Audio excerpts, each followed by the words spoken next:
के सामने इसका प्रथम दृश्य आप देख रहे हैं कि भुज गुरुवर के ग्रस्त अवस्था की माता श्री शांति देवी जी जैन और उनके पिता श्री शिखर चंद्र जी जैन जो अपने निज निवास में बैठे हुए हैं। सामान्य दिन है, रोज की तरह वह अपना कार्य कर रहे हैं और अचानक से माता श्री कहती हैं, क्या कहती हैं? पूछो, क्या कहती हैं? तो माता श्री कहती हैं कि सुनिए, नाम नहीं लिया जाता ना, तो कहती हैं कि सुनिए, आज मेरे पेट में बहुत दर्द हो रहा है। किस कारण से दर्द हो रहा है? पता नहीं, रात से ही दर्द हो रहा है और रात में मैंने बहुत अच्छा स्वप्न देखा। अच्छा, कौन सा स्वप्न देखा? मैं मुनियों का विहार करा रही हूँ और उनको सिद्ध क्षेत्र में आहार दान दे रही हूँ और मेरी यह स्वप्न देखकर नींद खुल गई। निश्चित ही कोई अच्छी घटना घटने वाली है। चलो डॉक्टर के पास चलते हैं और उनको और इस प्रकार दोनों माता पिता डॉक्टर के पास जा रहे हैं। द्वितीय दृश्य में हम देख रहे हैं कि वे पहुंचते हैं हॉस्पिटल और जहां पर डॉक्टर के पास दोनों माता पिता पहुंचे हैं और डॉक्टर से कहते हैं, पिताश्री जरा देखिए,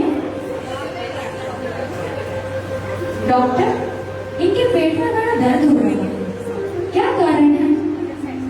डॉक्टर कहते हैं, अरे डरने की कोई बात नहीं है, ये खुशी की बात है। आपके यहाँ नया मेहमान आने वाला है। खुशी की बात हो है, खुश रहना। और बड़ी ही प्रसन्नता के साथ दोनों माता पिता अपने घर पहुंच रहे हैं, जहाँ पर पूर्व से ही इनके पूज्य पात्रेश्री, मैं आपको बता दूं, इनकी ग्रस्त अवस्था में इनकी दो बड़ी बहनें, दो बड़े भाई और इनके बाद एक छोटे भाई। इस प्रकार ये लोग 6 भाई बहन घर पर हैं। तो इनसे बड़े 2 भाई और 2 बहनें जो घर पर हैं और माता पिता बड़े ही प्रसन्नता के साथ पहुंचते हैं और अपने बच्चों से कहते हैं, क्या कहते हैं? बच्चों, माँ अपने बच्चों से कह रही है, बच्चों तुम्हारा एक और भाई या बहन आने वाली है।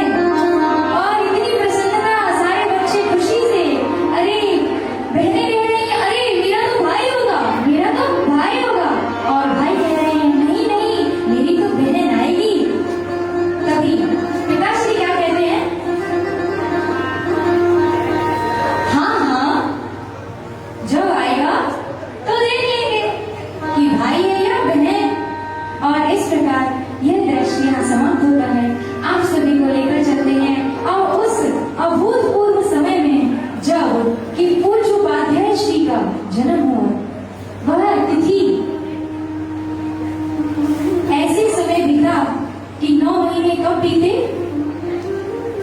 माँ को तो पता चलता है। 9 महीने बीते और उस पुत्र रत्न की प्राप्ति उन माता पिता के घर में, जिन्होंने ऐसा पुष्प हमको दिया, ऐसे उस घर में बालक का जन्म हुआ बड़े ही खुशियों के साथ। वह गुरु पूर्णिमा का शुभ अवसर 24 जुलाई 1983 को पूज्य गुरुवर का जन्म हुआ। सभी लोग खुशियों के साथ होली का उत्सव मना रहे हैं।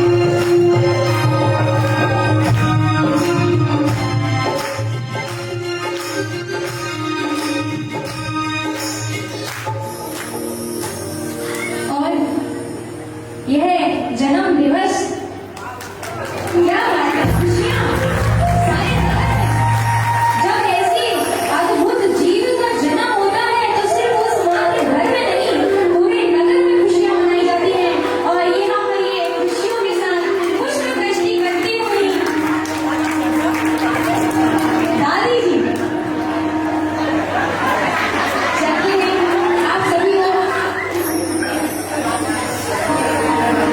और यहाँ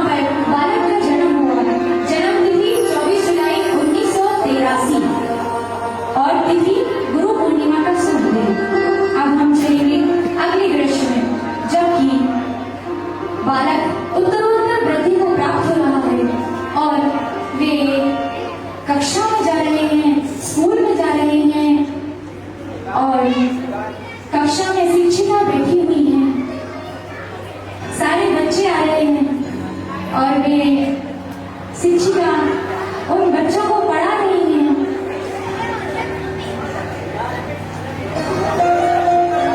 क्या पढ़ा रही हैं?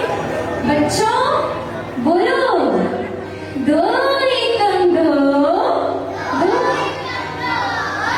दो दूनी चार, दो तिया छः। इस प्रकार बच्चे बड़े ही लगन के साथ, और पढ़ने में तो हमारे गुरुदेव का क्या कहना, इनकी प्रतिभा आगे बताऊंगी। तो ऐसे ही सब बच्चे, और अब पढ़ाई के बाद ये खेल रहे हैं, सारे बच्चे खेल रहे हैं। कुछ गुरुदेव का क्रिकेट खेलने में बड़ा ही रुचि थी, इनको क्रिकेट बहुत पसंद था। तो अपने भाइयों के साथ, अपने मित्रों के साथ ये यहाँ पर क्रिकेट खेल रहे हैं। साथ ही में इनको कैरम, वीडियो गेम, चोरबेस आदि उस टाइम पर इंडोर नहीं आउटडोर गेम्स हुआ करते थे। अब तो सारे बच्चों को मोबाइल से, तो ये सारे गेम्स खेला करते थे। आप सभी को एक छोटी सी बात बताती हूँ, बीच बीच में बताती होंगी ना सीक्रेट। तो इनको पता है खाने में किस चीज में रुचि थी सबसे ज्यादा? मीठा बहुत पसंद, मतलब बहुत। वो बात अलग है कि अब थोड़ा हो गया है। और एक चीज, क्या सबसे ज्यादा क्या चलता है चौके में? टमाटर की क्या बात है, सबको पता चल गया। पता है यदि घर पर कोई सब्जी बने और इनको पसंद नहीं आती तो क्या करेंगे? माँ आप तो मुझे टमाटर दो, अपने हाथ से चटनी बनाएंगे, सिलवट्टे मिक्सी में नहीं, और फिर उस चटनी से इनका हो जाता, इतनी पसंद। तो अब आगे चलते हैं।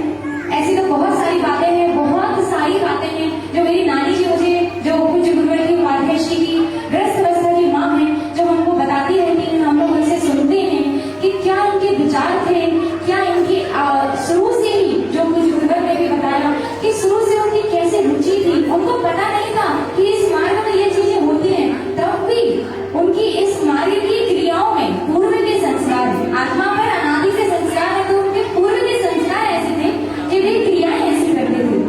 अब अगली सप्तम प्रश्न में हम देख रहे हैं कि सोनू अपने मित्र के साथ, सोनू पूज्य उपाध्याय श्री का ग्रस्त अवस्था का नाम सुरेंद्र जैन, जिन्हें प्यार से सभी सोनू कहते थे। हम भी इन्हें सोनू मामा ही कहते, हमें तो पता भी नहीं था इनका नाम सुरेंद्र भी।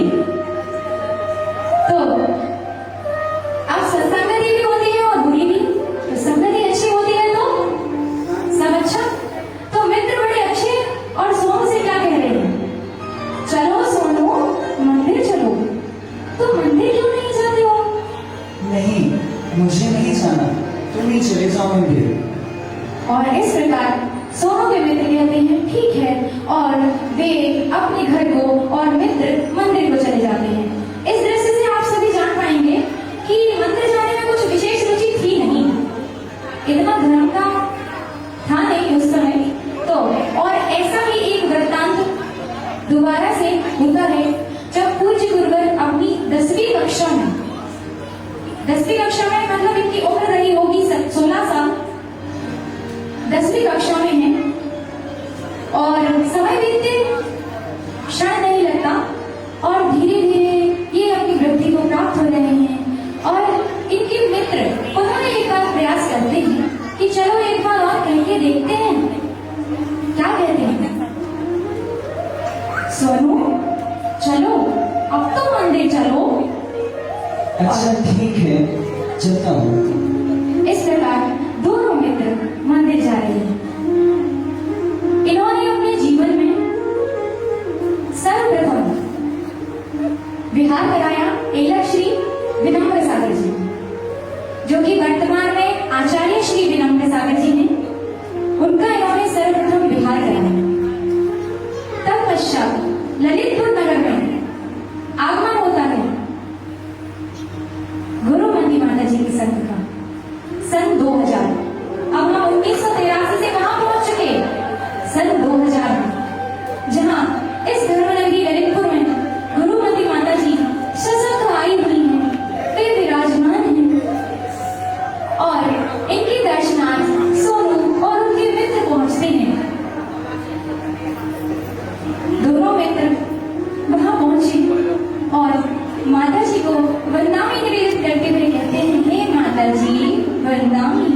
प्रणाम प्रणाम। माता जी सहज रूप में सहज मुस्कान के साथ आशीर्वाद देती हैं और वे अपनी क्रियाओं में संलग्न हैं। और जैसे कि संयोगियों के पास बैठने से उनकी जो शुभ गणनाएं होती हैं, हम सभी उसका अनुभव कर सकते हैं। जब आप लोग पूज्य गुरुवर के समक्ष होते हैं तो आपको कैसा महसूस होता है? तो वही समझिए कि जब माता जी के समक्ष ये लोग बैठे हैं, ना जाने क्या इन्होंने उनकी छवि में देखा, ना जाने इनको क्या उस समय महसूस हुआ कि इनकी ऐसी रुचि बढ़ी कि अब तो लगन लग गई, और लगन लग जाए तो जो होगा देखा जाएगा। तो इनकी लगन लगी और आहार में माता जी को नित्य छोड़ने जाना, उनको वापस मंदिर लेकर आना। अभी आहार देने नहीं जा रहे हैं, सिर्फ छोड़ने, आहार में चौकी तक छोड़ने जाना, वहां से लेने आना, ये नित्य का इनका कार्य हो गया। बड़ा मन लगने लग गया माता जी के पास। तो अब विचार किया कि हम माता जी का विहार कराएंगे। अब माता जी का विहार कराएंगे तो अनुमति तो लेनी पड़ेगी। किससे? माता पिता से। घर से जाएंगे तो माता पिता से अनुमति तो लेनी पड़ेगी। तो अब अगले दृश्य में हम देख रहे हैं कि पूज्य गुरुवर कि हम सोनू के घर पर पहुंचते हैं, जहां माता पिता बैठे हुए हैं, उनके भाई बहन अध्ययन कर रहे हैं। माता पिता बैठे हुए हैं और उनके भाई बहन अध्ययन कर रहे हैं। तब सोनू पहुंचते हैं और वे क्या कहते हैं अपनी माँ से? माँ माँ माँ, मैं माता जी का विहार कराने जा रहा हूँ। माँ कहती है, बेटा अनजान लोगों के साथ अनजान जगह में कैसे जाओगे? नहीं माँ, मैं तो जाऊंगा, माता जी को छोड़ के वापस आ जाऊंगा। माँ ने भी सोचा कि ठीक है, कुछ दिनों का होगा, बच्चा हमारा आ जाएगा। उनको क्या पता था कि भविष्य में क्या होने वाला है। और इस प्रकार सोनू चले जाते हैं माता जी के विहार में। और अब हम यहाँ माता जी सशक्त के विहार का दृश्य देखेंगे कि दोनों माता जी, द्वय माता जी और उनके संग में उस समय जितनी माता जी मौजूद थी, सारा सशक्त और दीदी है, साथ में भैया है, वो उनका विहार करा रहे हैं नरेंद्रपुर नगर से। जब तक इनका विहार चल रहा है, आपको एक छोटी सी बात बताती हूँ। संग में एक माता जी हुआ करती है, साकार वाली माता जी, जिनके पास एक माला थी। और वो माला भैया सोनू को बड़ी पसंद कि ये माला तो मुझे चाहिए। अब उस माला को लेने के लिए कहते ना, बच्चों को थोड़ा देना पड़ता है, और उस माला को लेने के लिए नियम लिए, संयम लिए, स्वाध्याय करने लगे, मंदिर आने लगे कि भाई माता जी हमें माला देंगी। जैसे आप सभी को है ना कि हम इतनी माला फेरेंगे, गुरु जी की माला फेरेंगी। तो बस वही समझ लीजिए कि वही भाव। अब एक छोटी सी घटना बताती हूँ। सोनू को सत्य, बहुत सत्य बोलते थे उस समय। जैसे कि बताया पूर्व की संस्कार, तो बड़ी सत्य स्वभाव की। और बच्चे कैसे होते हैं, वही किसी से कुछ किसी, अगर कोई ऐसा बच्चा हो गया बीच में तो सब चढ़ाएंगे। कैसे?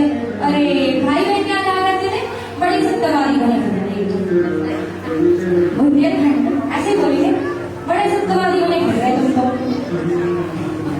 तो ऐसी घटनाएं होती थी उस समय। एक दूसरे को टीज करना कि भाई ये तो ऐसे सो रहा है, एक करवट में सोना।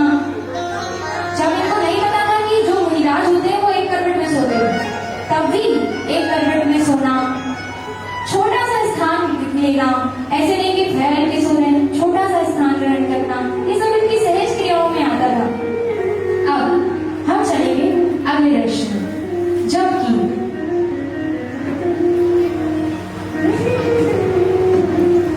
आचार्य श्री जी के पास सागर नगर, इस मध्य प्रदेश की धर्म नगरी सागर, जहां पर आचार्य श्री विद्यासागर जी महामुनिराज विराजमान। आचार्य श्री विद्यासागर जी महामुनि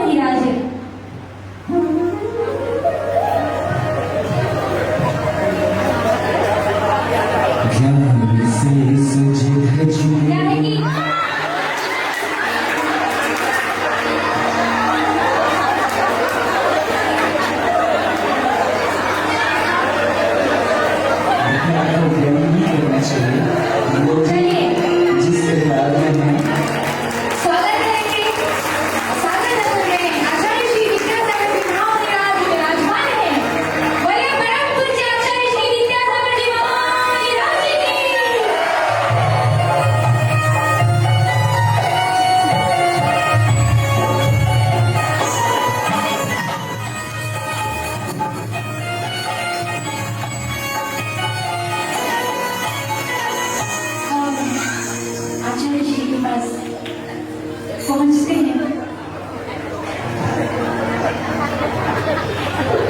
सोनू भैया, कौन पहुंचते हैं? सोनू भैया। आइए सोनू भैया आचार्य श्री विद्यासागर जी महामुनिराज के पास पहुंचे, उनके दर्शन किए और नमोस्तु आचार्य श्री, नमोस्तु आचार्य श्री। अपनी भावनाएं आचार्य श्री के पास प्रेषित करते हुए मैं व्रत लेना चाहता हूँ।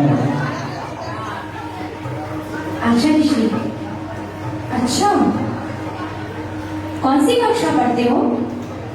आचार्य श्री, बीए प्रथम ईयर में हूँ मैं। अच्छा, अभी अध्ययन करो और अध्ययन करो, उसके पश्चात आना, तब व्रत ग्रहण करना। अध्ययन आवश्यक है। और इस प्रकार ठीक है आचार्य श्री। सोनू भैया बड़े ही हताश, जिस मनोभाव से वे आचार्य श्री के पास पहुंचे थे वे उनके भाव पूर्ण नहीं हुए और वे भारी मन के साथ आचार्य श्री को नमोस्तु निवेदन करते हुए लौट आते हैं। इसके बाद यह घटना एक बार और दोहराई। कहते हैं ना कि जिसको वैराग्य हो जाता है उससे रुका नहीं जाता। तो अब ठान ली थी व्रत तो लेना है, कैसे लिया जाए, क्या करें? एक बार प्रयास किया, चलो दोबारा फिर प्रयास करते हैं। तो उस समय बंडा में पंचकल्याण चल रहा था। बंडा का नाम सुना है? सागर के पास ही आचार्य श्री का अधिकतर प्रवास रहा उस तरफ। अपने आप को सौभाग्यशाली समझो कि उस जगह में जहां आचार्य श्री बोल दिया तो नाम लेने की आवश्यकता नहीं। ऐसे स्थान पर उनका लगातार सानिध्य और सब मिला। तो बंडा में पंचकल्याण चल रहा था। उस समय सोनू भैया पुनः अपनी भावना लेकर आचार्य श्री जी के पास पहुंचते हैं और वही वृत्तांत दोबारा दोहराया गया। सोनू भैया कहते हैं कि हमें व्रत लेना है और आचार्य श्री ने कहा कि अभी अध्ययन करो, अभी और पक्के हो जाओ। ठीक है, नमोस्तु कहते हैं और पुनः वापिस। अब क्या करें, कैसे व्रत लें? आचार्य श्री तो व्रत नहीं ले रहे, अब रुका हमसे जा नहीं, क्या करें? असमंजस।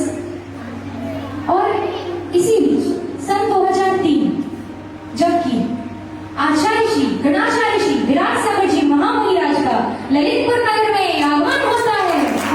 बोले गणाचार्य विराट सागर जी महामुनिराज जी की।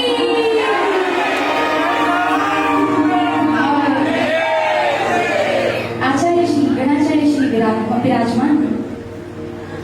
अब सोनू को तो व्रत लेना है सबको। अच्छा, आचार्य श्री आने जैसे ही पता चलता है अपने मनोभावों को लेकर पहुंचते हैं आचार्य श्री के पास और आचार्य श्री को नमोस्तु निवेदित करते हुए कहते हैं, आचार्य श्री नमोस्तु, मुझे भी इस मार्ग में आगे बढ़ना है। आप मुझे ब्रह्मचर्य व्रत दे दीजिए। आचार्य श्री, अच्छा व्रत लेना, माता पिता की अनुमति है? गुरुदेव, व्रत मुझे लेना है कि माता पिता को? पालन तो मुझे करना है ना। और इस बात से आचार्य श्री बड़े प्रभावित हुए कि बालक तो बात सच कह रहा। तो आचार्य श्री क्या कहते हैं, अच्छा ठीक है, तुम्हें ही पालन करना है, परंतु मजबूती से पालन करना। 8 जून का वह दिन 2003 आचार्य श्री को बता रहे हैं कि 8 जून 2003 को जब दीक्षाएं होंगी उस दिन तुम व्रत धारण कर लेना। और सोनू तो बड़े प्रसन्न कि भाई गुरुदेव की अनुमति प्राप्त हो गई, अब मुझे व्रत मिलेगा।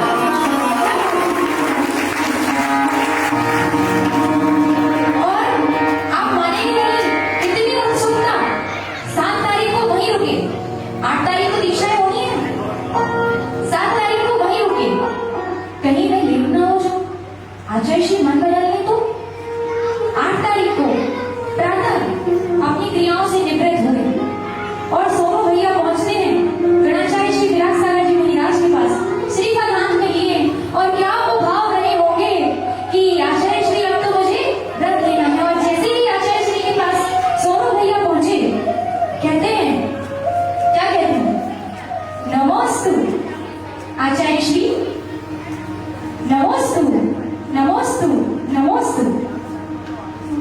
आशीष, अच्छा तुम्हें याद रहा? हाँ, जब मुझे व्रत लेना ही है तो मैं कैसे भूल जाता। एक वर्ष के लिए ले लो। नहीं आचार्य, आजीवन व्रत लेना है। नहीं, अच्छा 5 वर्ष के लिए ले लो। एक साथ आजीवन व्रत नहीं दिया जाता। पहले ले लो, देख लो तुम पालन कर पाओगे, हो पाएगा, हम तुम्हें देख लें, तुम हमें देख लो। 5 वर्ष के लिए ले लो, ठीक है? आचार्य, नमोस्तु। और इस प्रकार सर्वप्रथम 5 वर्ष का ब्रह्मचर्य व्रत ग्रहण किया। आचार्य श्री के चरणों में शीघ्र समर्पित किया और आशीर्वाद दिया। अब इस मार्ग पर यह पहला कदम। अब सोनू भैया बन गए ब्रह्मचारी भैया। अभी ये बात उनके घर वालों को किसी को पता नहीं है, किसी को पता नहीं है। ये स्वयं ही गए और स्वयं ही जाकर व्रत ले लिया।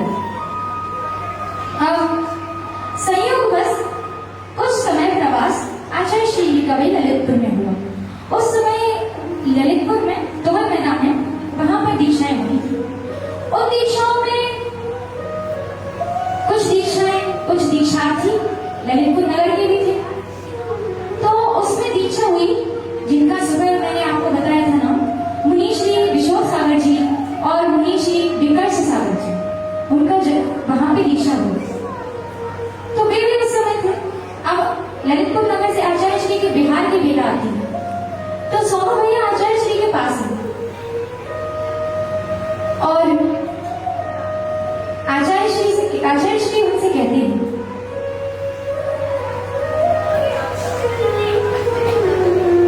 आचार्य श्री जी सोनू भैया से कहते हैं कि अब बिहार करना है, चलोगे, साथ चलोगे? तो सोनू भैया क्या कहते हैं, आचार्य श्री मैं छोटे संघ में रहना चाहता हूँ, अध्ययन करना चाहता हूँ, सीखना चाहता हूँ। आचार्य श्री बड़े ही सहज स्वभाव में, इतने सरल हमारे आचार्य श्री, जो कह दिया। तो आचार्य श्री ठीक है, मुनि श्री विशोक सागर जी और मुनि श्री विकर्ष सागर जी का स्वतंत्र संघ बना है, उनके साथ रहो, विहार करो और सभी क्रियाएं सीखो। इस प्रकार नमोस्तु आचार्य श्री कहते हुए सोनू भैया अब किस संघ में आ गए? मुनि श्री विशोक सागर जी और मुनि श्री विकर्ष सागर जी के संघ में। अब हम यहाँ पर देखेंगे कि मुनि श्री विशोक सागर जी, जो कि वर्तमान में उपाध्याय परमेश्वरी विशोक सागर जी हैं, और मुनि श्री विकर्ष सागर जी, जो कि वर्तमान में आचार्य परमेश्वरी प्रज्ञ सागर जी महामुनिराज हैं, जिनकी तरफ से सुबह पूज्य गुरुवर को अवतरण दिवस की शुभकामनाएं आई थी। तो दोनों मुनिराज विराजमान और सोनू भैया दोनों मुनिराजों के पास बैठे हुए, अध्ययन चल रहा है, ललितपुर में ही प्रवास है। उसके पश्चात सभी घर वाले आते हैं, क्या हो गया हमारे पुत्र को, वो घर क्यों नहीं आ रहा है, क्या कर लिया इसने? सभी पहुंचते हैं और गए मुनिराजों के चरणों में नमोस्तु निवेदन करते हैं, नमोस्तु मुनिराज। और सोनू के पिता सोनू से क्या कहते हैं? चलो घर, अभी जब विहार होगा तो चली जाना। नहीं, मैं अब घर नहीं जाऊंगा।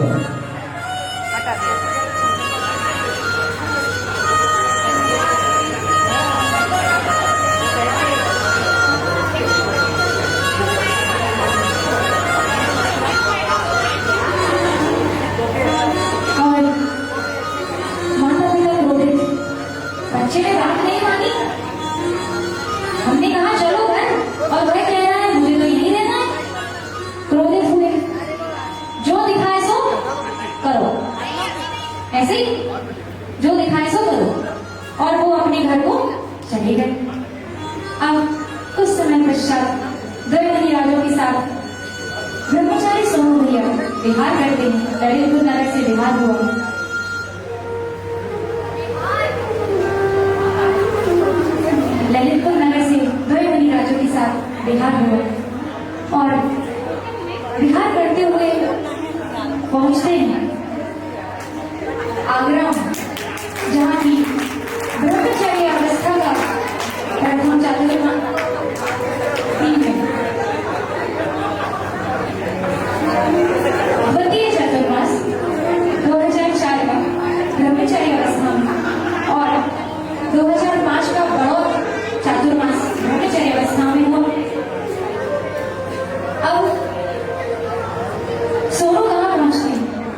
एक छोटी सी त्रुटि, एक छोटी सी घटना जो है, हम यहाँ बहुत बड़ा कार्य कर रहे हैं। मैं अपने आप को उस लायक नहीं समझती कि मैं ये कर पाऊं, फिर भी कोशिश कर रही हूँ कि उस समय जब 5 वर्ष का व्रत लिया, तो 5 वर्ष का लिया, उसके 1 महीने के पश्चात सोनू भैया पुनः पहुंचते आचार्य श्री के पास भिलाई। आचार्य श्री आजीवन व्रत लेना। आचार्य श्री बोले, अरे अभी तो 1 महीना हुआ है, आजीवन व्रत लेना है, ले लेना, अभी 5 वर्ष है। नहीं आचार्य श्री, मुझे तो आजीवन व्रत लेना। ठीक है, निभा लोगे, कोई संशय तो नहीं। और इस प्रकार आचार्य जी से आजीवन व्रत ग्रहण किया और ड्रेस चेंज हो गई, जो भी आपने देखी। थोड़े दिन उसके जो भैया आए थे, पहले पैंट शर्ट में, अब वो धोती बदल गई। तो अब सोनू भैया धोती दुपट्टे में आजीवन व्रत ले लिया है। दोनों मुदिराजों के पास है। 3 वर्ष बीत गए, 2003, 4, 5। अब बड़ी भावना, क्या आगे बढ़ना है, दीक्षा लेनी है, तो घर जाना पड़ेगा, घर से अनुमति लो। अब माता पिता इतनी सहज अनुमति देते हैं क्या दीक्षा के लिए? कौन कहेगा कि जाओ बेटा तुम दीक्षा ले लो? तो अब हम चलते हैं पुनः गृहस्थ अवस्था के घर ललितपुर नगर, जहां सभी माता पिता और बच्चे सब अपने अपने कार्य में। मोबाइल तो इतने चलते नहीं थे कि भाई मैसेज कर दिया कि मैं आ रहा हूं, कॉल कर दिया मम्मी मैं आ रहा हूं, तो सब अपने कार्यों में। अब सोनू भैया पहुंचे घर धोती दुपट्टे में। मां तो देख के आश्चर्यचकित, क्या ये क्या वेश बना रखा है, धोती दुपट्टा क्यों पहना तुमने? माँ, अब मेरे यही कपड़े हैं, मैंने आजीवन व्रत ले लिया है और मैं अब इसी मार्ग में आगे बढ़ूंगा। बेटा, अरे क्या कह रहे हो? बहुत कठिन मार्ग है, कांटों पर चलने का मार्ग है ये। कैसे चलोगे तुम, कैसे करोगे तुम? और माँ तो अपना साहस खोती जा रही है। माँ, अब तो मुझे यही जाना है। वह दृश्य जब एक परिवार में आप सहज बैठे हैं और आपका पुत्र आकर आपसे कह रहा है, माँ मैं जा रहा हूँ, और इसके बाद पुनः लौटने की कोई उम्मीद नहीं है। माँ अब मैं दीक्षा लूंगा, मैंने व्रत ले लिया है, मैं आचार्य श्री से दीक्षा ग्रहण करूंगा। और माँ के भाव वो तो झर झर झर आंसू ऐसे झरने लगे उनके कि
संसार की माया वैराग्य मुझे जबड़ गए रोटी किसी के क्या किनारे रोटी किसी के क्या किनारे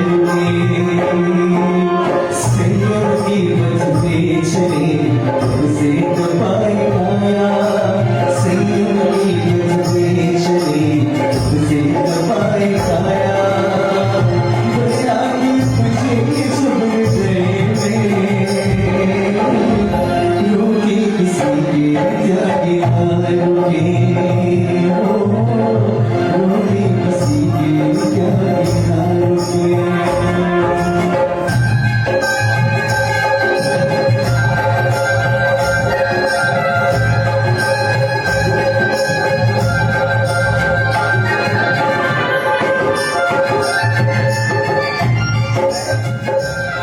चलिए, आप सभी को जितना मेरे से हो सका ये प्रयास किया कि उस क्षण उस घर में क्या इस्लामी क्षण होगी उनको आप सभी को मैं महसूस करा सकूं कि जब आपका पुत्र अपने ऊपर लीजिए कि आपका पुत्र आया और आपसे कहता है माँ मैं जा रहा हूँ माँ मैं अब नहीं आऊंगा मैं अब दिशा लूंगा ऐसे ही वह दृश्य आपने सभी ने यहाँ देखा और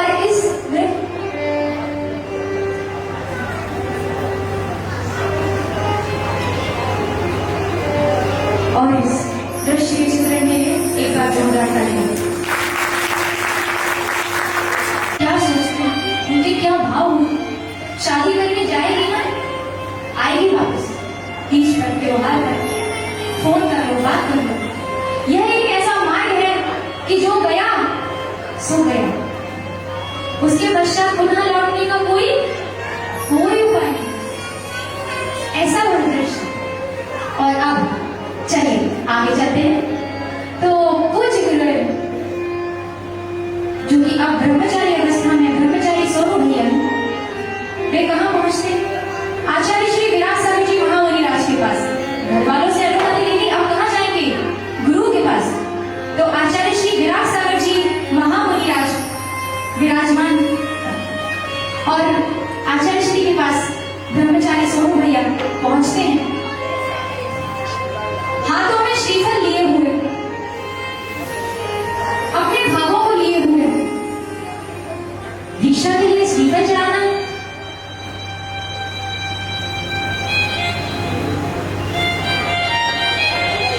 आचार्य श्री ध्यानस्थ है सोनू भैया पहुंचे कहते हैं नमोस्तु आचार्य श्री नमोस्तु आचार्य श्री नमोस्तु और आचार्य श्री अब मैं दीक्षा लेना चाहता हूं अपने भावों को आचार्य जी के समक्ष व्यक्त कर रही हूं आचार्य श्री अब मैं दीक्षा लेना चाहता हूं आप मुझे जनेश्वरी दीक्षा प्रदान करें इस मार्ग में आगे बढ़ाएं मुझ पर उपकार करें हे गुरुवर आचार्य श्री कहते हैं मस्तकाभिषेक में सन 2006 में अब हम सभी पहुंच चुके हैं जहां गोपेश्वर बाहुबली भगवान का 12 वर्षों में जो मस्तकाभिषेक होता है 2006 में वह मस्तकाभिषेक का प्रकरण उस समय पूज्य गुरुवर ब्रह्मचारी विराट सागर जी महामुनि राज के कर कमलों से 36 दीक्षाएं संपन्न हुई उस कार्यक्रम में आचार्य श्री ने ब्रह्मचारी सोनू भैया को दीक्षा प्रदान करने की अनुमति दी क्षुल्लक दीक्षा प्रदान करने की अनुमति प्राप्त करते हैं और बड़े ही प्रसन्न की अब तो मैं दीक्षा लूंगा आचार्य श्री आप सभी को लेकर चलती हूँ उस दिन उस क्षण उस स्थान पर सन 2006 13 फरवरी का वह दिन जब जहां उस महामहोत्सव में 250 दीक्षियां उपस्थित हैं उस मंच पर 36 दीक्षाएं संपन्न होनी है और उसमें एक दीक्षा किसी होनी है ब्रह्मचारी सोनू भैया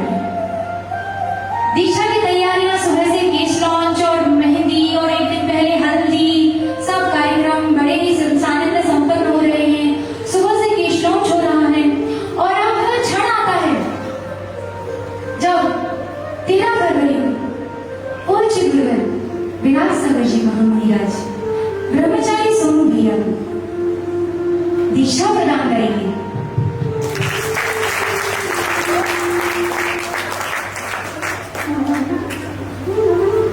और आप सभी यहाँ दीक्षा का दृश्य देखेंगे कि कैसे ब्रह्मचारी सोनू भैया ने छल्लक दीक्षा ग्रहण की।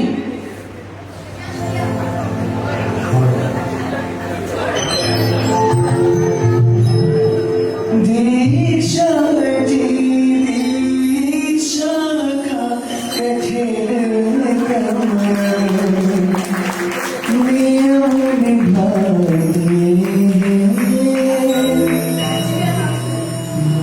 दीक्षा दीक्षा का कठिन कर्म नियम निभाते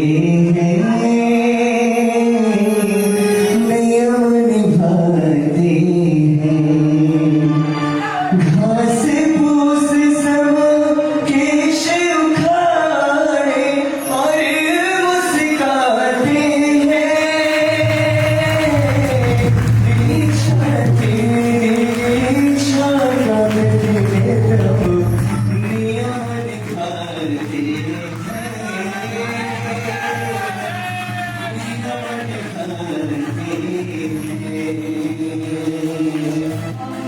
यह सुंदर अनुपम दृश्य जोरदार आवाज़ कि अब ब्रह्मचारी सोनू भैया जिनको नाम दिया गया छल्लक श्री विभंजन सागर जी और छल्लक श्री विभंजन सागर जी विराजमान अब दीक्षा हो चुकी है।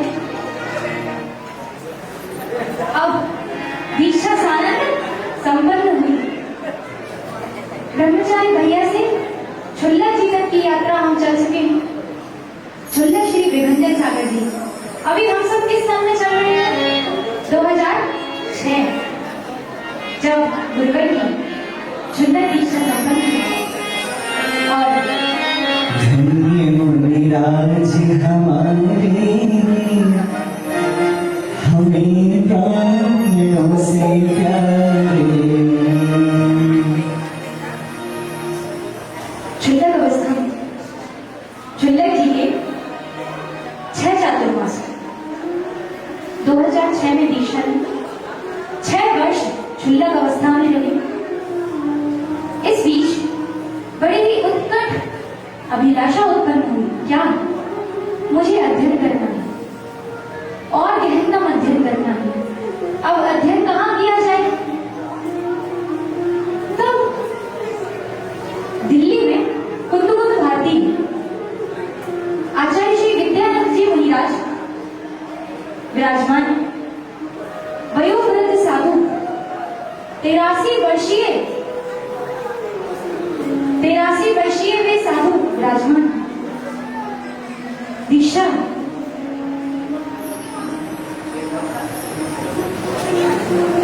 उनके पास छल्लक जी जाते हैं।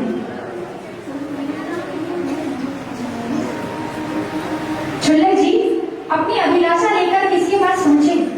आचार्य श्री श्वेत भिक्षाचार्य श्री विद्यानंद जी महामुनिराज जी की, जिन्होंने अपने जीवन में कई ऐसे कार्य किए जो गुरुवर बहुत अच्छे से आप सभी को बता पाएंगे, जो अविस्मरणीय है। इस जैन समाज के लिए उन्होंने ऐसे ऐसे कदम उठाए जो किसी साधु ने उठाने के पहले उनके पहले प्रयास नहीं किया। अष्टापद की प्रथम यात्रा कोई जाता नहीं था। अष्टापद बड़ी कठिन यात्रा। विद्यानंद जी महामुनिराज प्रथम अष्टापद की यात्रा की। ऐसे वे साधु जिनके पास छल्लक श्री विभंजन सागर पहुंचे और क्या कहते हैं? नमोस्तु आचार्य श्री, अब मैं दीक्षा ग्रहण करना चाहती हूँ।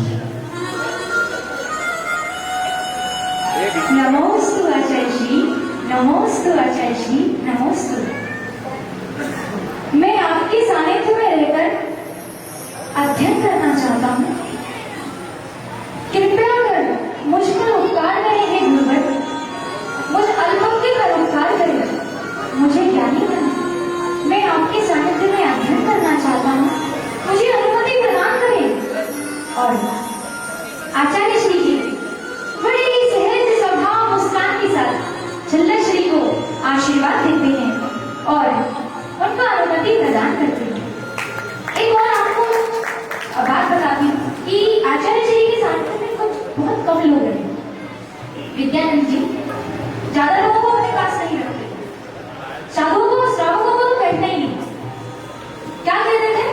कि बैठिए, आप आए, नमोस्तु करा।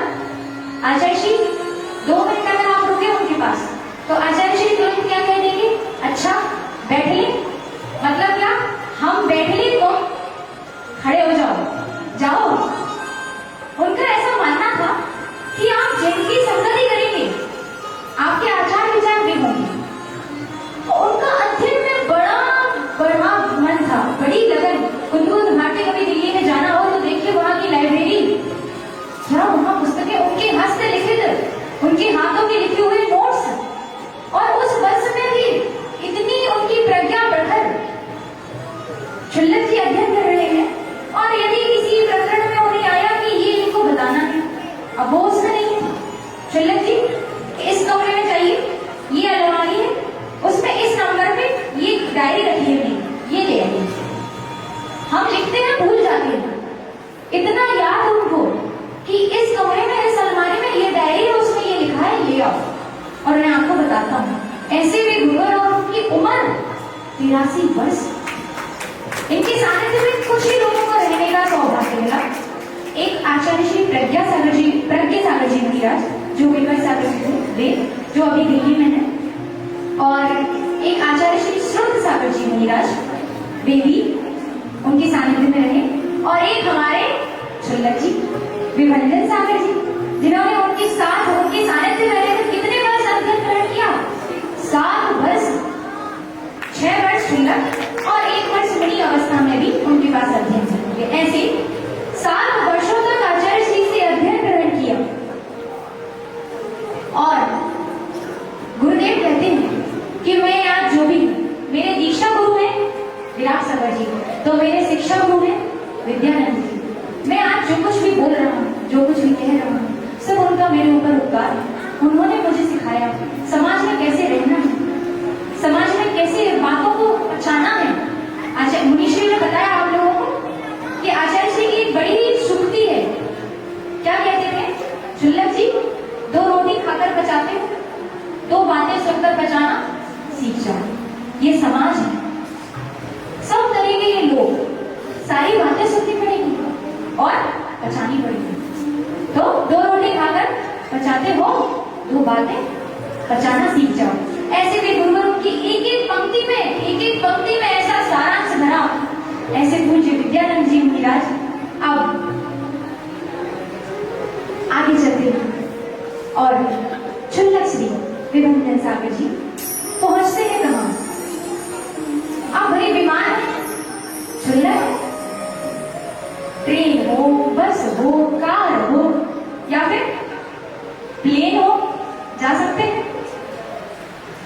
बड़ी ही भावना रहती थी और यात्रा करने की, तीर्थ यात्रा करने की, कि भाई मुझे यहाँ जाना है, दर्शन करने हैं। आज सुबह, आज आहार यहाँ हुआ दिल्ली में, तो कल आहार हो गया एमपी में, परसों फिर आहार दिल्ली में हो गया। यात्रा करनी, धर्म की प्रभावना करनी है। शुल्लक श्री पहुंचते हैं गणाचार्य श्री विराट सागर जी महामुनिराज के पास दर्शनार्थ, और शुल्लक श्री कहते हैं नमोस्तु,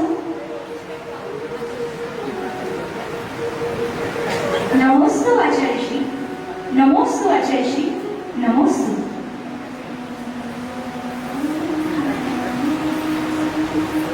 शुल्लक जी ऐसे सहज ही दर्शन करने आए हैं अपने गुरुवर के, तो आचार्य श्री कहते अरे मुझसे भी कहने लगते लोग, इतना टाइम हो गया, दीदी दीक्षा हो लोगी। तो ऐसे ही कहते हैं लोगों को थोड़ी लेना है दीक्षा, किसे लेनी है भाई। तो शुल्लक जी से कहते हैं, तो आचार्य श्री को ऐसे ही थोड़े मूड में मस्ती मजाक, तो शुल्लक जी से कहते हैं, शुल्लक जी अरे अब तो दीक्षा ले लो, 6 वर्ष हो गए, कब तक ऐसे रहोगे, अब तो मुनि दीक्षा ले लो। आचार्य श्री, अभी तो विदेश जाकर धर्म प्रभाव में रहनी है, पासपोर्ट भी बनवा लिया है मैंने। पासपोर्ट बन गया, वीजा के लिए अप्लाई हो गया, अमेरिका जाना है, जिस धर्म की प्रभावना करनी है। आचार्य श्री, ठीक है, बोला ही था आचार्य श्री अपने, ठीक है, प्रभावना करनी है, जाओ खूब धर्म की प्रभावना करो, खूब अपने धर्म की वृद्धि करो।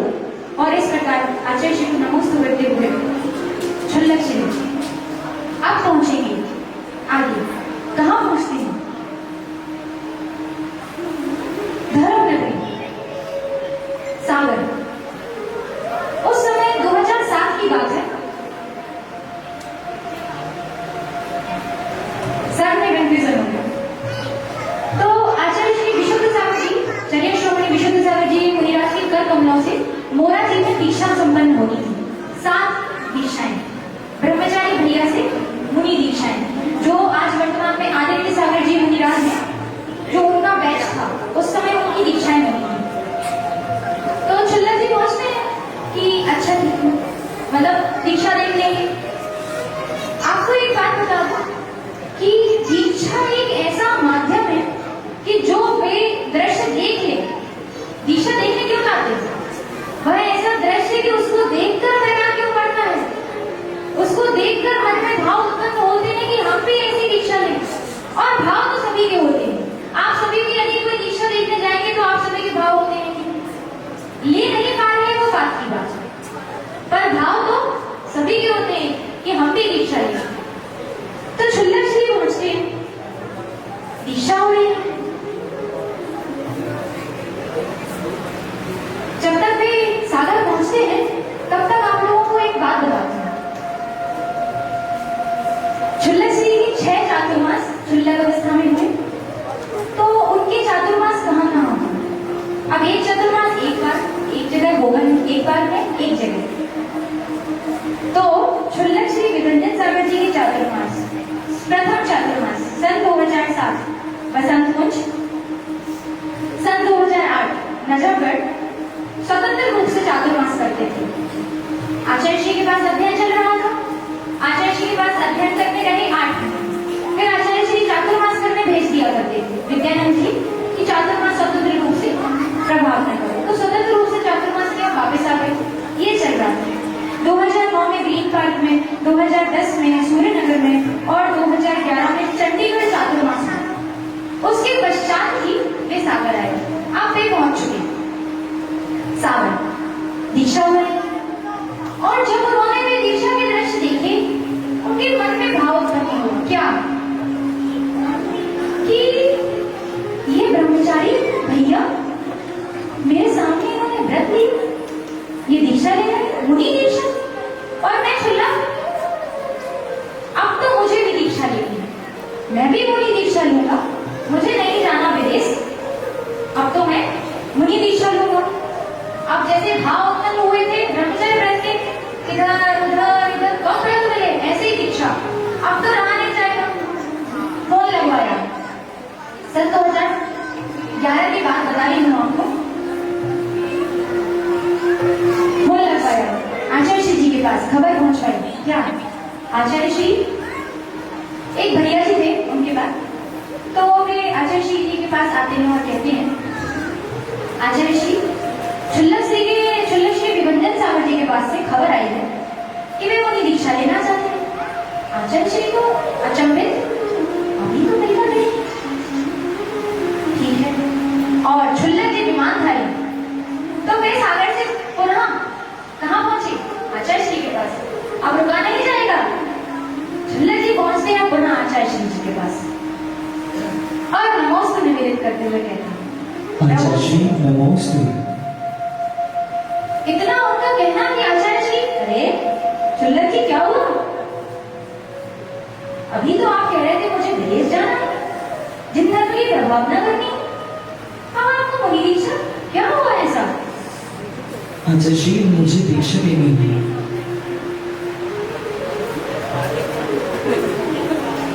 दीक्षा का ऐसा भाव उत्पन्न हुआ कि आचार्य श्री के पास, आचार्य श्री कह रहे हैं कि ठीक है दीक्षा लेनी। मई में जयपुर में 2012 मई में जयपुर में बड़ा प्रोग्राम है, उसमें दीक्षा ले लेना। तो क्षुल्लक जी क्या कहते हैं? नहीं, तब तो बहुत समय है, मुझे जल्दी दीक्षा लेनी है। अब नहीं रुका जा रहा, अब तो जल्दी दीक्षा लेनी है। आचार्य जी, सोनागिर पंचकल्याण में 27 फरवरी 2012 दीक्षा का शुभ मुहूर्त है। उस दिन दीक्षा ग्रहण करो। इस प्रकार सिद्ध क्षेत्र सोनागिर में 27 फरवरी 2012 को छुल्ले श्री विवर्तन सागर जी का मुनि दीक्षा होना कंफर्म हुआ, सुनिश्चित हुआ और छुल्ले श्री को अब मुनि दीक्षा की अनुमति मिल चुकी है। वे प्रसन्न सोनागिर में आप सभी को लेकर चलते हैं उस सिद्ध भूमि में जहां प्रभु चंद्र प्रभु स्वामी की खड़गासन प्रतिमा उत्तम विराजमान।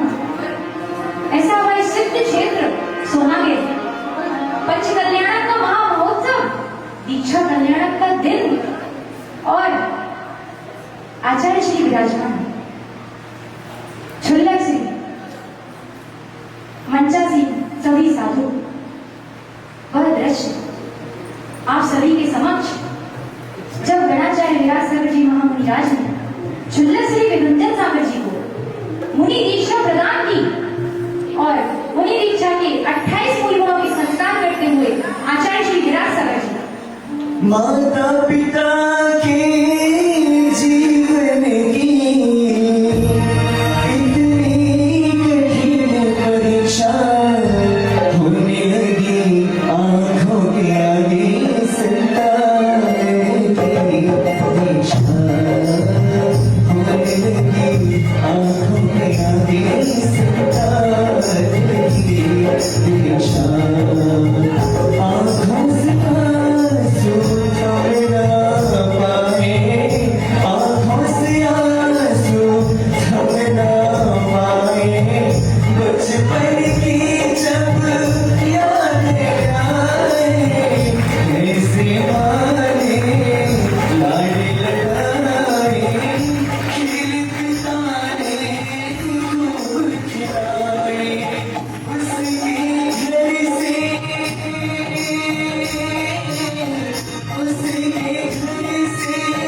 हाय जिसको देखी कभी खुद शिक्षा होने लगी, आंखों के आगे संतान की दीक्षा होने लगी, आंखों के आगे संतान की दीक्षा। सन 2012 जब पूज्य विभर की मुनि दीक्षा संपन्न हुई, बोले परम पूज्य मुनि श्री विभंजन सागर जी महाराज की। आज हमारे हैं हमें प्राणों से प्यारे, कोई आज हमारे हैं हमें प्राणों से प्यारे, धन्य बोले आज की बोला, धन्य बोले आज की नेता, धन्य बोले आज की चर्चा, धन्य बोले आज की चर्चा, धन्य बोले आज की सत्ता, धन्य बोले आज की क्षमता, धन्य बोले आज हमारे हमें प्राणों से प्यारे, धन्य बोले आज हमारे हमें प्राणों से प्यारे। अब आप सभी को 2012 की बात का सबक सुनाती हूँ कि 2012 में जब मुनि दीक्षा हो गई, उसके पश्चात बिहार हुआ जयपुर बस्ती मुनि अवस्था को प्रथम चातुर्मास 2012 में बस्ती में 2012 में युग प्रतिक्रमण था, प्रथम युग प्रतिक्रमण। विराट सागर जी महामुनिराज को युग प्रतिक्रमण प्रवर्तक कहते हैं। तो यह एक ऐसी युग प्रतिक्रमण एक ऐसे है कि ये विलुप्त हो गई थी प्रथा कहेंगे। तो आचार्य जी ने इसको पुनः जीवंत किया कि जहां जहां भी हमारे संघ के साधु हुए वे सभी आएंगे, युग प्रतिक्रमण होगा, यदि सम्मेलन होगा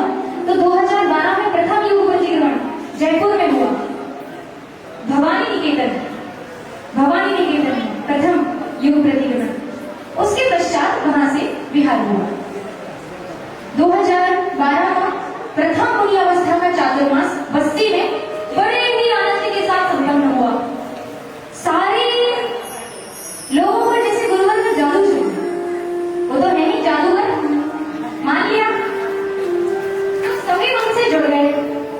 बच्चे से बच्चा लेकर बड़े से बड़ा और बुजुर्ग से बुजुर्ग, ऐसी भीड़ लगती पड़गाहर में।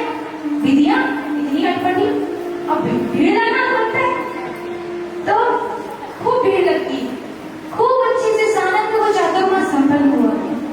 ऐसे ही जिन धर्म की पताका को फहराते हुए और अपने धर्म की, रत्नत्र धर्म की रक्षा करते हुए आगे चले और चातुर्मास करते हुए जिन धर्म की प्रभावना कर रहे हैं आज तक निरंतर, आप सभी को मैं बता दूं आगे चातुर्मास गुरुवर के कहां हुए तो 2013 में जनकपुरी चातुर्मास, 2014 में कबूलनगर, 2015 में उस्मानपुर, ये सभी दिल्ली की कॉलोनियां हैं। दिल्ली भारत का दिल, जहां मुनिवर के 12 चातुर्मास संपन्न हुए। इतनी धर्म की प्रभावना हुई, आज एक बच्चा दिल्ली में सब मुनीषी को जानते हैं। विभंजन सागर बोलो सब, 12 चातुर्मास किए, इधर तो 1 महीने में पूरा धार लाने लग गया। 2016 में रब्बरपुरा दिल्ली, 2017 में दिल्ली से पुनः बिहार हुआ, कहाँ के लिए? युग प्रतिक्रमण। 12 में हुआ था तो अब 2017 में पुनः होगा, 5 वर्ष बीत गए। तो 2017 का जो युग प्रतिक्रमण था बस झांसी करगोआ जी में होना सुनिश्चित हुआ और 2017 में युग प्रतिक्रमण के लिए दिल्ली से बिहार किया। मुनि विभंजन सागर जी, मुनि विशोक सागर जी, मुनि विरंजन सागर जी, जो इनके साथ जिन्होंने शुल्लक दीक्षा ग्रहण की, तो आगे चले और 2017 के युग प्रतिक्रमण के बाद उनका बिहार हुआ सागर की ओर। प्रथम बार मुनि अवस्था में प्रथम बार सागर में आगमन और 2017 में मुनीषी का सागर मोरा जी में चातुर्मास संपन्न हुआ। और गुरुवर की जीवनी चल रही है, इसमें पर मैं एक छोटी सी लाइन अपनी जोड़ दूं कि वही वो संत था तब से पूज्य गुरुवर के साथ निरंतर इस धर्म के पथ पर अग्रसर हूं और ये भावना वाली हूं कि पूज्य गुरुवर मुझे अपना आशीर्वाद प्रदान करें और शीघ्रता अब मुझे और इस पथ पर आगे बढ़ाएं। तो सन 2017 में सागर चातुर्मास, सन 2018 में अब चलते हैं पुनः जयपुर राजस्थान की ओर। शास्त्री नगर चातुर्मास हुआ 2018 में, ऐतिहासिक चातुर्मास। प्रथम बार उस मंदिर में हमारे बीच कमला देवी जी विराजमान जो है मंचासी, ये शास्त्री नगर जयपुर से हैं और 2018 के चातुर्मास से निरंतर गुरुवर से जुड़ी। उसके पश्चात 2018 के बाद 2019 का चातुर्मास वरुणपथ मानसरोवर जयपुर में हुआ और वहां के जितने क्षेत्र हैं, बिजौलिया पारसनाथ हो गया, अपना पदमपुरा हो गया, छोटा गिरनार हो गया, मुनीश्री तो कुछ छोड़ना नहीं है। अभी आते हैं, मैं बताती हूँ, 7 महीने से जो हम लोग वंदना करते हुए आ रहे हैं, कलकत्ता से 6 महीने का बिहार, तो पूरे राजस्थान में ऐसे उन्होंने सारी वंदना की। 2 साल रहे, पूरा भरपूर उसका लाभ लिया और सारे क्षेत्रों की दर्शन वंदना, एक की खासियत और ये सबको बताते हैं। तो सब लोग फिर वो छोटी वाली मूर्ति कहाँ है मुनीश्री, मेरे वीडियो में देखी, मुझे उसके दर्शन करने, ऐसे ढूंढते हुए आते हैं लोग। तो 2019 का चातुर्मास वरुणपथ मानसरोवर के बाद जयपुर से पुनः बिहार हुआ दिल्ली की ओर। अब दिल्ली ऐसा है अपना कि घुमा फिरा के हम लोग वापस हुए आते हैं, 2-3 साल फिर अगले 2-3 साल हो। तो 2020 का चातुर्मास हुआ मुनीश्री का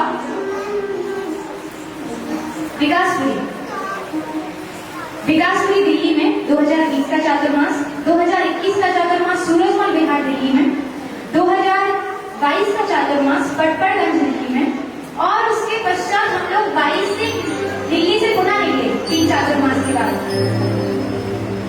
कहाँ पहुंचते हैं? इतनी प्रबल भावना बनाई उस सिद्ध क्षेत्र के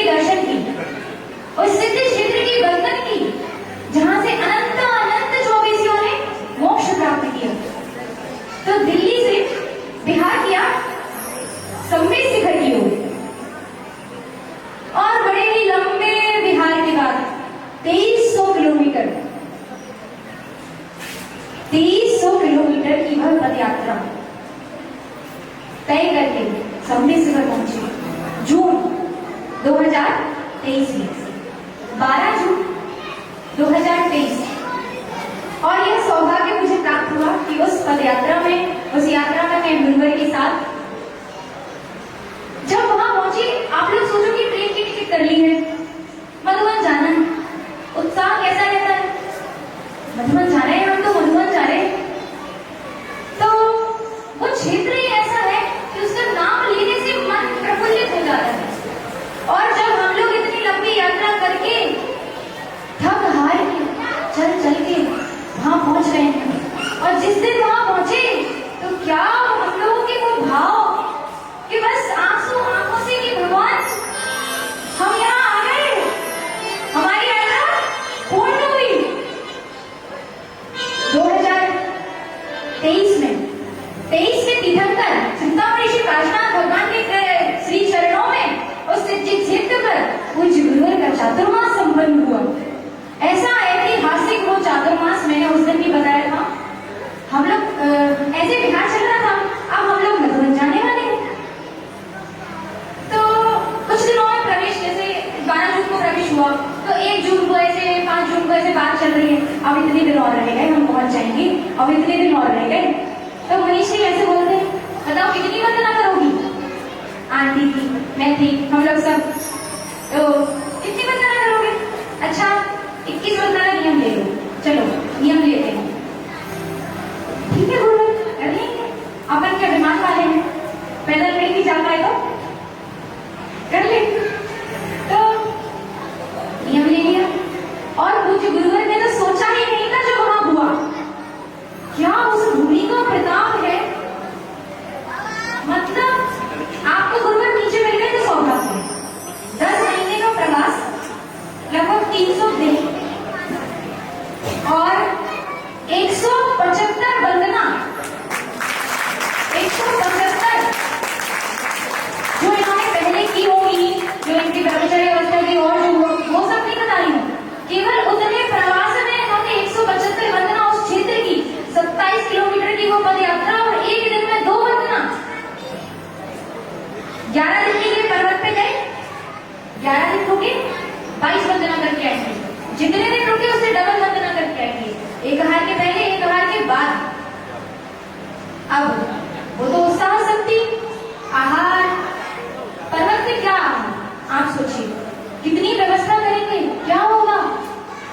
और इतना पुण्य एकत्रित किया उस भूमि पर, इतना पुण्य एकत्रित किया, और जो सौभाग्य मिला कि गुरुवर का आहार कराना, साथ में उनकी वंदना करना, मतलब कहते ना कि तू ही ले चल मोहे थाम के उंगलिया।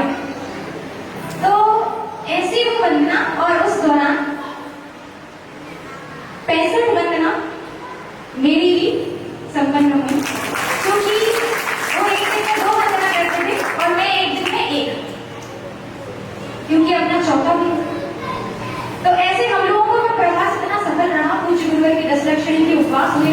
अच्छा एक बात बताऊं, एक बार तो ऐसा हुआ, मुनीष जी अंदर है, फोटो लगी है ऊपर, कोई आया, अब इतनी वंदना करेंगे, चलेंगे, शरीर है, पंचम काल है, संगठन शक्ति कितनी होगी। तो गेट खटखटाई किसी श्रावक ने, मुनीष जी ने गेट खोले, नमस्ते महाराज जी। महाराज जी कहते ना ये वाले मुनिराज कहाँ है, इनके दर्शन करने हैं, ऊपर फोटो लगी थी गेट के बाहर। तो मुनीष जी बोले, अरे क्या पता किसी में फोटो बदलती क्या, बाहर निकले, फोटो देखी, मेरी भैया आ गई है, कर लो दर्शन। ऐसी वैसे तो पूज्य गुरुवर का आप ऐसे देख रहे हो इनको, आप 10 साल बाद भी आओगे ना, जब से देख रहे हैं यही है ना, इतना बड़ा है ना इतना। लेकिन उस समय जब इन्होंने 10 उपवास किए, उस समय की तस्वीरें, कभी अगर हमारा कोई प्रोग्राम होगा तो प्रोजेक्टर के माध्यम से आपको इनके बचपन की, दीक्षा की और ये सब तस्वीरें दिखाएंगे, तो उसमें दिखाएंगे कि उस समय इनका शरीर कैसा जीर्ण। वो अभी पढ़ा रहे हैं ना श्लोक में कि जब आप अपनी आत्मा रूपी बगीचे में पानी डाल रहे हैं तो आपका शरीर रूपी बगीचा तो मुरझाएगा, लेकिन इनकी शक्ति, अब पाड़ना की बारी आई, 14 ये कैसे छोड़ देंगे हम, पार्टनर करना नहीं है। तो सभी लोग आके दीदी ये नहीं देना, ये नहीं देना, ये करना, वो करना, ऐसे चलाना, वो करना, 10 दिन के उपवास है। गुरुवार के पास पहुंची बड़ी परेशान,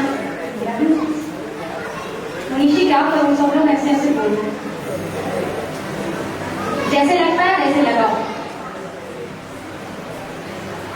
मतलब कोई सोच नहीं सकता 10 दिन की निर्जल उपवास के बाद जो 11वें दिन की पारणा हुई, जैसे रोज हमारे आहार चल रहे ना वैसे आहार हुआ। शक्ति कैसे, मतलब हर चीज की देखने वाले जो इतना भीड़, देने वालों की, देखने वालों की, सारे मधुबन में 10 उपवास चल रहे मुनिराज के, इतनी भीड़, और लोग कह रहे क्या कर रही हो, क्या चला रहे हो, चल रहे हो। ऐसे आहार और पारणा और ऐसे वो चातुर्मास स्नान संपन्न हुआ। उसके पश्चात 2023 के बाद हम वहां से चले, मधुबन से बिहार की रेला आई अप्रैल 2024 में कलकत्ता की ओर बिहार, बीच के जितने क्षेत्र हुए दर्शन करते हुए कलकत्ता पहुंचे। अब कलकत्ता चातुर्मास बंगवासी हावड़ा, कलकत्ता नहीं हुआ, बॉर्डर है कि वो नदी है कोई, क्रॉस करो तो कलकत्ता है और उस तरफ हावड़ा है। तो हावड़ा में चातुर्मास इनका हुआ। कलकत्ता में चूंकि विनिश्चय सागर जी का उसी वर्ष, पिछले वर्ष चातुर्मास हो रहा था, विशाश्री माता जी का वही चातुर्मास था हमारे पड़ोस में डबसन में, और हमारा बनवासी में। तो ऐसे बार बनवासी का चातुर्मास भी बहुत अच्छे सानंद संपन्न हुआ। और फिर ऐसा एक काल आया कि गुरु का सर जैसे हाथ,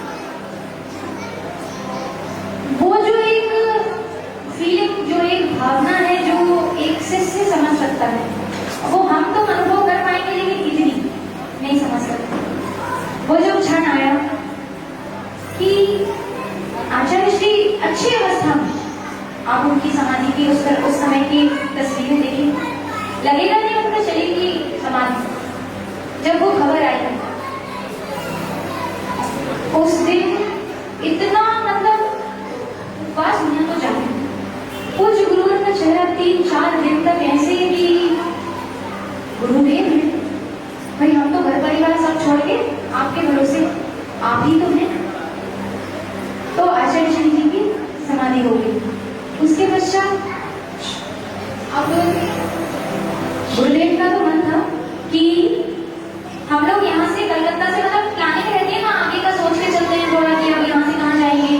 तो उनका था कि भाई इतनी दूर आए हैं कलकत्ता, तो अपन आसाम गुवाहाटी चलेंगे, वापिस लौटेंगे, वहां चलते हैं। तो पूरा मन था, विचार था कि चातुर्मास के बाद आसाम की तरफ बिहार करना है। पर होनी कुछ और ही थी। जब समाधि हुई आचार्य श्री जी की, और फिर वे वहां से चले, तो फिर अपने समाधि धाम इंदौर का पट्टाचार्य महोत्सव की चर्चाएं, जो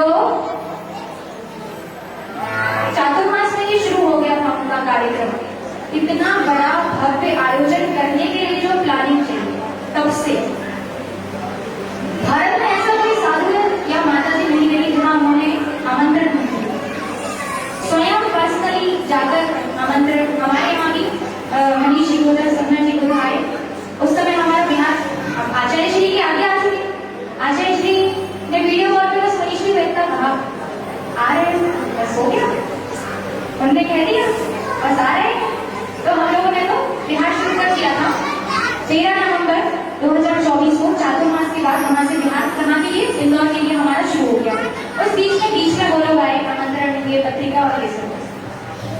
6 दिन में 3000 किलोमीटर की पद यात्रा, ऐसे सीधा सीधा आई है माता जी, जैसे विशाश्री माता जी का वही चातुर्मास था, वो भी आई, निश्चय सागर जी रहे हैं, पर वो लोग सीधा रूट लगाए होते हैं। तो उनका जैसे 1500 हुआ है, तो हमारा 3000 किलोमीटर का बिहार हुआ। 3000 किलोमीटर में सारे जितने भी भगवान की जन्मभूमि, जितने भी शिव क्षेत्र, और जितने भी अगर 30-40 किलोमीटर इधर उधर भी है ना, तो हम जाएंगे।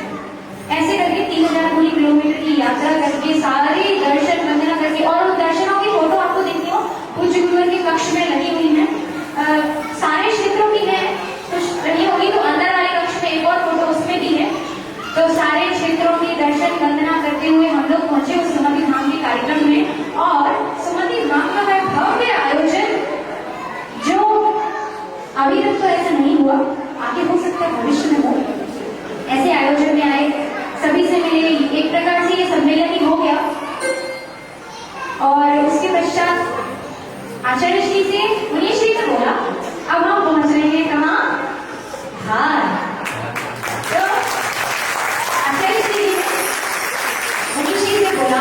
मनीष जी ने आचार्य जी से बोला कि जैसे हाँ इनकी चर्चाएं चल रही हैं, आचार्य जी आदेश करिए चातुर्मास कहाँ करना है।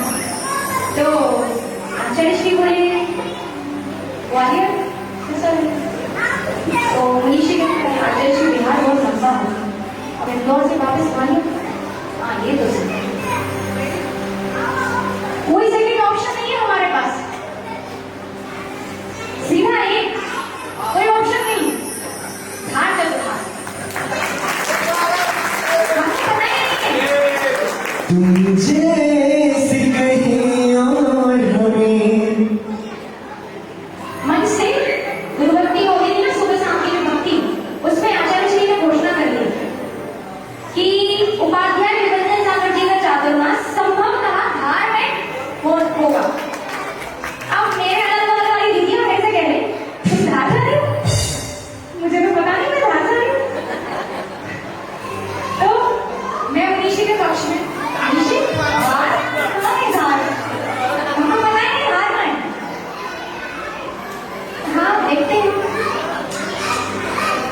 अब भाई क्या था, धार वालों को तो बिल मांगे मोती मिलेगा, तो क्या करेंगे, मोती मिल गया कैसे छोड़े, तो अध्यक्ष जी तो अपनी पूरी कमेटी लेके दूसरे दिन पहुंच गए गोमती में, श्रीमत चला दिया भैया, अब तो हम नहीं रुकेंगे, सीधा श्रीमत चलाया। आचार्य जी हाँ निरंजन सागर जी कहाँ हैं, आइए धार वाले आए।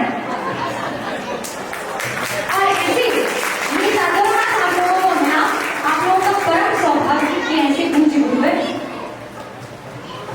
आप लोगों को यहाँ सानिध्य मिला इतने वर्षों पश्चात, और ये ऐतिहासिक चातुर्मास धार नगरी में संपन्न होगा। अभी तो क्या शुरुआत है, अभी तो शुरुआत है, आगे आगे देखो गुरुवर क्या करवाते हैं और जादू करते हैं। तो इस प्रकार हम वापस आ चुके हैं कहाँ, धार में, और ये है नाटिका आज तक अभी तक पूज्य गुरुवर की जीवनी, और इसमें जो भी